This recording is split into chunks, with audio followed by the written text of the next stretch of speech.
ইতিহাসের এক চরম সন্ধিক্ষণে আজকের এই সম্মেলন অনুষ্ঠিত হচ্ছে। আমরা যখন দীর্ঘ 15 বছর মরণপণ সংগ্রাম করে, লড়াই করে, যুদ্ধ করে একটা গণতান্ত্রিক পরিবেশ পেয়েছি, ফ্যাসিস্ট সরকারকে বিদায় করতে পেরেছি, আমাদের অধিকারগুলোকে প্রতিষ্ঠিত করার সুযোগ পেয়েছি। এর মধ্যে আমাদের প্রায় 2000 তরুণ কিশোর নেতা কর্মী প্রাণ দিয়েছে। আমাদের অসংখ্য প্রায় 60 লক্ষ মানুষের বিরুদ্ধে মিথ্যা মামলা হয়েছে। এই ঠাকুরগাঁ, এই জেলাতে প্রায় 7,500 মানুষের বিরুদ্ধে মিথ্যা মামলা হয়েছে এবং 75টা মামলা হয়েছে এবং 12 জন শহীদ হয়েছে। সেই সময়ে আজকে যখন আমাদের সুযোগ সৃষ্টি হয়েছে একটা মধ্যবর্তী সরকারের অধীনে একটি নির্বাচন করা, দিয়ে গণতন্ত্রের উত্তরণ ঘটাবা, যখন ইতিমধ্যে আমাদের নেতার সঙ্গে অন্তর্বর্তীকালীন সরকারের প্রধান ডক্টর ইউনূসের আলোচনা হয়েছে এবং নির্বাচনের সময় নির্ধারিত হয়ে গেছে, সেই সময় বাংলাদেশের সেই শত্রুরা যারা বারবার বাংলাদেশকে অস্থিতিশীল করতে চেয়েছে, বাংলাদেশের স্বাধীনতার ঘোষক, গণতন্ত্রের, বহুদলীয় গণতন্ত্রের পুনঃপ্রবর্তক এবং আধুনিক বাংলাদেশের উপকার শহীদ জিয়া রহমান সাহেবকে হত্যা করেছে এবং গণতন্ত্রকে হত্যা করেছে বারবার। সেই চক্রান্তকারীরা আবার বাংলাদেশের গণতন্ত্রকে হত্যা করবার ষড়যন্ত্র করছে।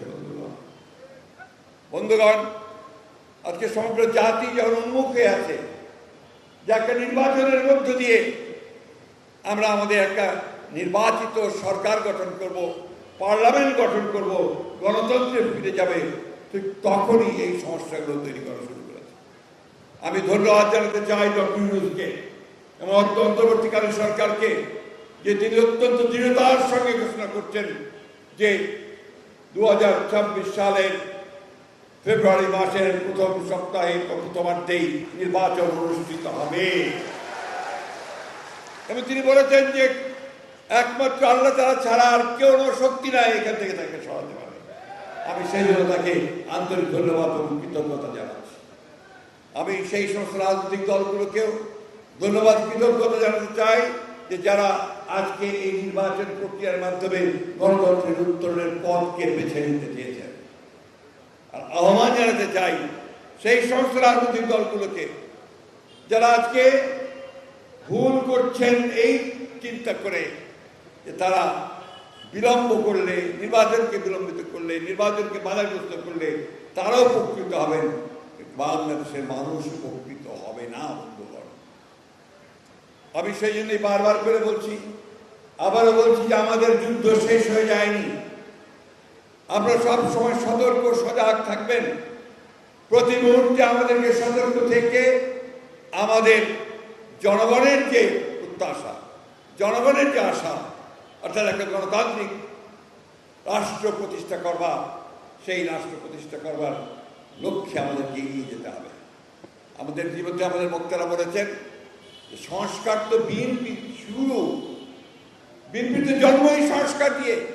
প্রেসিডেন্ট জিয়ার 19 দফা কর্মসূচি থেকে শুরু করে ম্যাডাম জিয়ার 2016 সালের ভিশন 2030 এবং আমাদের নেতা যারা তারেক রহমানের 31 দফা, এটাই তো হচ্ছে সংস্কারের মূল ভিত্তি। বন্ধুগণ, এই সংস্কারের উপর ভিত্তি করে আমরা ইতিমধ্যে এই সংস্কারের 19টা প্রধানের মধ্যে 12টা আমরা একমত হয়ে গেছি, বাকিগুলো আমরা একমত হয়েছি যে সবাই মিলে আমরা সেগুলো একমত হয়ে অতি দ্রুত নির্বাচনের পথে যাওয়াটাই হচ্ছে আমাদের সবচেয়ে বড় বিকল্প।